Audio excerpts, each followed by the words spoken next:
Numerical के series में आज जिस न्यूमेरिकल को हम सॉल्व करेंगे वो है 12.12।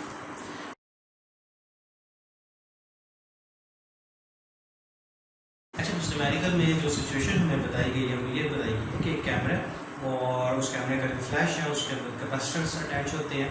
कहते हैं कि उसी तरह का एक फ्लैश यूनिट है और उसका एक कैपेसिटर है और उस कैपेसिटर की जो कैपेसिटेंस है वो है 750 माइक्रोफैराड 10⁻⁻6 फैराड। कहते हैं कि ये जो कैपेसिटर है इसकी प्लेट्स के क्रॉस जो पोटेंशियल डिफरेंस है वो 330 वोल्ट का है। पूछा गया है कि बताएं इस कैपेसिटर में फ्लैश को ऑन करने के लिए कितनी एनर्जी स्टोर होगी। Energy store in capacitor basically find out करनी है। तो energy store simple numerical, energy store in capacitor का फार्मूला होता है 1/2 CV square, just put the values 1/2 C की वैल्यू 750 × 10⁻⁻6 और V 330 का स्क्वायर।